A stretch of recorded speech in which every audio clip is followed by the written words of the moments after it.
Assalamualaikum warahmatullahi wabarakatuh. Halo semua, di video kali ini saya ingin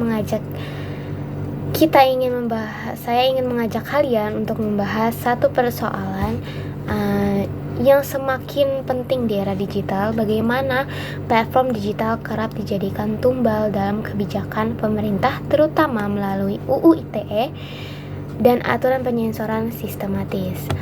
Fenomena ini berdampak langsung pada kebebasan berekspresi, inovasi digital, dan hak-hak kita sebagai pengguna internet. Sesuai judul, platform digital sebagai tumbal, shutdown, UU ITE, dan penyensoran sistematis. Sebelum itu, perkenalkan, nama saya Nela Gayanti Utami dengan NIM 240404547 dari Prodi STI kelas 2B. Oke, selanjutnya kita akan masuk ke latar belakang dan urgensi isu. Dunia digital Indonesia berkembang pesat, 212 juta pengguna internet di tahun 2024. Platform digital telah menjadi sarana utama untuk berkomunikasi, berekspresi, mengakses informasi, bahkan untuk mencari nafkah. Media sosial, situs, dan aplikasi menjadi ruang ekspresi, transaksi, dan kritik. Namun kebebasan digital ini kerap dibatasi dengan alasan moralitas, SARA, dan stabilitas nasional.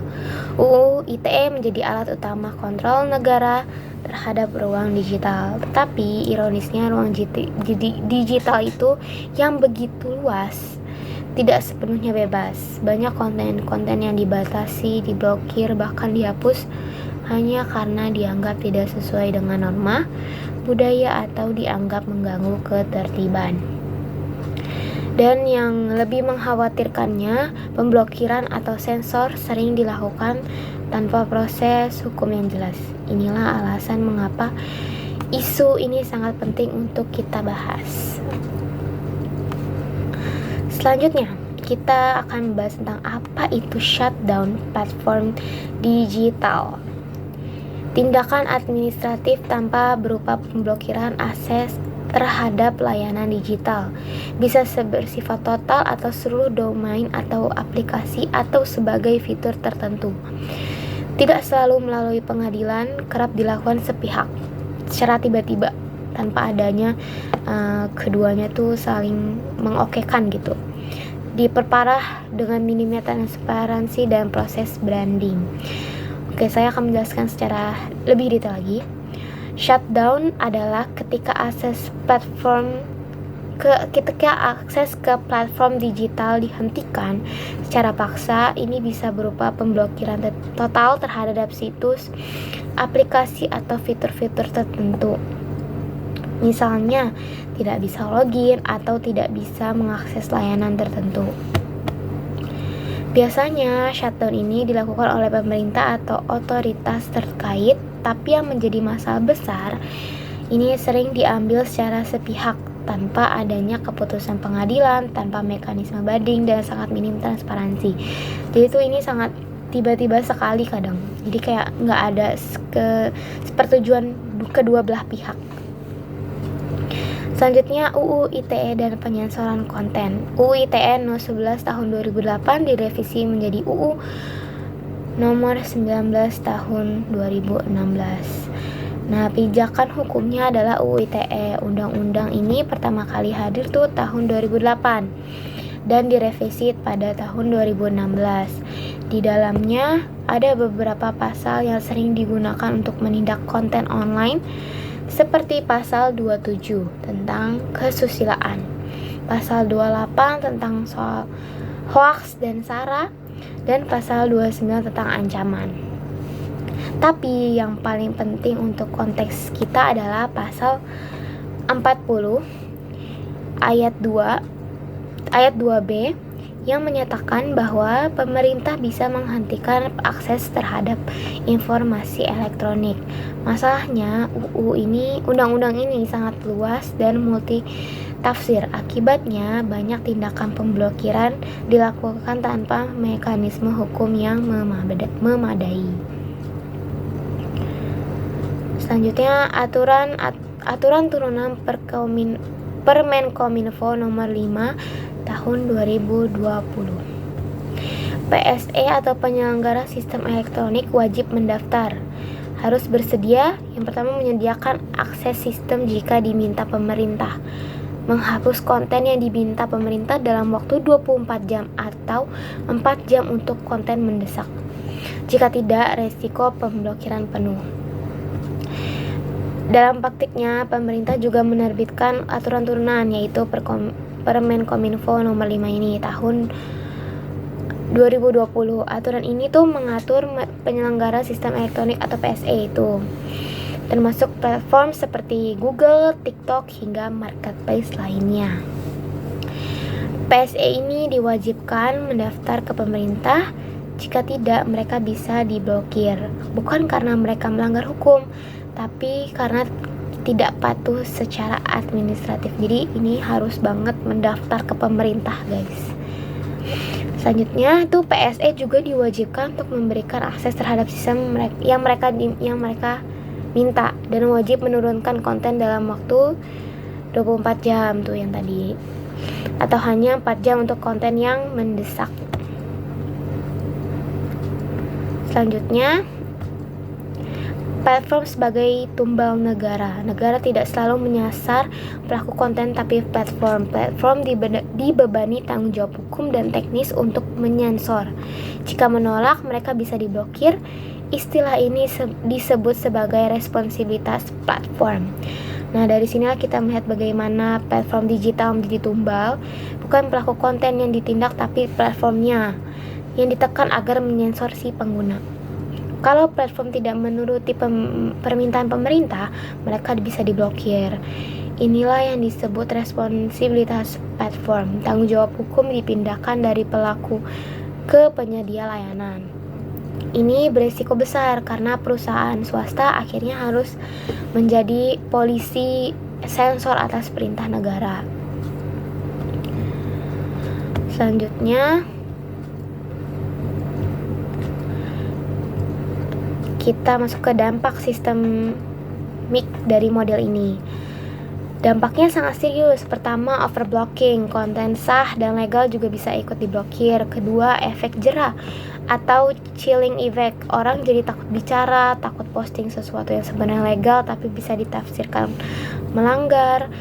Yang ketiga, sensor dilakukan tanpa proses hukum, tanpa transparansi, tanpa mekanisme banding yang jelas, atau minim proses hukum atau pengawasan yudisial, dan kekuasaan selalu besar di tangan eksekutif tanpa akuntabilitas. Dan terakhir tuh, kekuasaan terlalu besar ada di tangan pemerintah tanpa pengawasan independen. Selanjutnya kita akan masuk ke studi kasus yang pertama, yaitu saya mengambil tentang Netflix.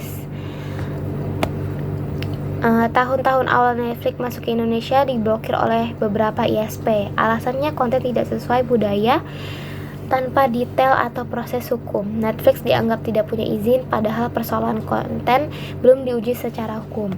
Nah, tahun 2022 beberapa platform jadi awalnya kemunculan Netflix di Indonesia ini sempat diblokir oleh sejumlah ISP karena dianggap memiliki konten yang tidak sesuai oleh budaya di Indonesia. Tetapi pemblokiran ini tuh tidak melalui pengadilan, tidak ada proses hukum terbuka. Ini contoh bagaimana sensor bisa dilakukan secara sepihak dan tidak transparan. Selanjutnya, studi kasus yang kedua, saya mengambil blokir Steam, PayPal, Epic Games tahun 2022. Nah, karena ini tidak mendaftar sebagai PSE sesuai Permenkominfo, meski tak menyebar konten ilegal, tetap diblokir. Komunitas gamer, freelance, dan pegiat digital dirugikan setelah proses-proses besar-besaran akhirnya dibuka kembali. Jadi tahun 2022 ini beberapa platform seperti Steam, PayPal, dan Epic Games diblokir. Bukan karena mereka menyebar konten negatif, tetapi hanya karena belum mendaftar sebagai PSE yang tadi wajib ya. yang tadi wajib mendaftar ke pemerintah. Ini tuh menunjukkan bagaimana pemblokiran bisa dilakukan atas dasar administratif, bukan karena pelanggaran konten. Banyak pekerja digital, gamer, dan freelance dirugikan karena ini gitu. Setelah tekanan publik yang besar, akhirnya pemblokiran dicabut, tapi ini menandakan adanya kegagapan regulasi. Selanjutnya kita masuk ke studi kasus yang ketiga, yaitu Telegram tahun 2017. Diblokir karena diduga digunakan untuk komunikasi kelompok radikal tanpa dialog dengan Telegram terlebih dahulu. Setelah ada tekanan publik dan mediasi, akhirnya dibuka kembali. Jadi Telegram ini sempat diblokir tahun 2017 karena dianggap digunakan oleh kelompok teroris. Pemerintah langsung memblokir tanpa berdiskusi dengan Telegram terlebih dahulu. Nah, ini contoh sepihak lagi nih. Akhirnya setelah negosiasi dan kerjasama yang dibangun, pemblokiran dicabut, tapi lagi-lagi proses awalnya dilakukan tanpa transparansi dan akuntabilitas. Selanjutnya, studi kasus yang keempat tentang TikTok dan Twitter. Pemerintah minta penghapusan konten yang dianggap bertentangan dengan norma budaya. Permintaan tak jelas batasannya. Platform terancam diblokir jika tidak tunduk. Sensor tidak berbasis proses hukum yang jelas dan transparan. Nah, TikTok dan Twitter juga sering ditekan untuk menghapus konten yang dianggap tidak sesuai budaya lokal. Tapi siapa yang menentukan standar konten atau tidak sesuai budaya? Tanpa kejelasan ini, semua bisa disensor sesuka hati. Platform terancam diblokir jika tidak ada pengawasan hukum, dan ini membuat platform terjebak antara patuh atau hilang dari pasar. Jadi banyak konten-konten yang sekarang tuh diblokir. Diblokir secara tiba-tiba karena tidak sesuai dengan budaya lokal yang tadi. Kita masuk ke resiko jangka panjang. Yang pertama, menggerus demokrasi digital. Dalam jangka panjang, ini bisa menghancurkan demokrasi digital jika orang takut bicara, tidak ada ruang publik sehat di dunia maya. Menimbulkan ketakutan dan membatasi kreativitas warganet. Pengusaha dan inovator lokal juga bisa malas berkreasi karena takut tiba-tiba diblokir. Platform asing mungkin akan menarik diri karena mereka dianggap terlalu beresiko beroperasi di Indonesia. Terus dunia usaha digital lokal bisa stagnan karena takut disensor. Ini menciptakan ekosistem digital yang tidak sehat dan stagnan. Nah, selanjutnya apa sih yang harus kita lakukan? Yang pertama, revisi UU ITE agar lebih adil, proporsional, dan partisipatif. UU ITE ini perlu direvisi secara menyeluruh agar tidak multitafsir dan represif. Yang kedua, mendorong transparansi dan kebijakan sensor digital. Pemerintah perlu lebih transparan dan terbuka dalam proses penghapusan atau pemblokiran konten. Jadi harus ada proses hukum yang adil. Yang ketiga, memperkuat lembaga independen untuk mengawasi pemblokiran. Lembaga independen itu perlu diberi wewenang untuk mengawasi praktik sensor digital. Yang keempat, literasi digital publik agar bisa membedakan antara ekspresi dan pelanggaran. Masyarakat tuh harus melek digital. Literasi hukum dan media penting agar kita tahu bagaimana yang legal dan mana yang tidak legal gitu. Yang terakhir kita masuk ke kesimpulan. Platform digital adalah wajah demokrasi modern. Nah, jika dikekang tanpa kejelasan, ruang publik digital akan mati. Kita harus jaga ruang ini bersama dengan hukum yang adil dan partisipatif. Maksudnya itu ruang digital adalah representasi baru dari demokrasi. Jika ruang ini dibungkam, maka kita kehilangan suara. Tugas kita tuh bersama-sama adalah menjaga agar hukum digital tidak menjadi alat pembungkam, melainkan sebagai pelindung hak-hak warga negara Indonesia terutamanya. Oke, selanjutnya, segitu saja informasi dari saya. Apabila banyak kesalahan mohon dimaafkan. Wassalamualaikum warahmatullahi wabarakatuh. Dadah.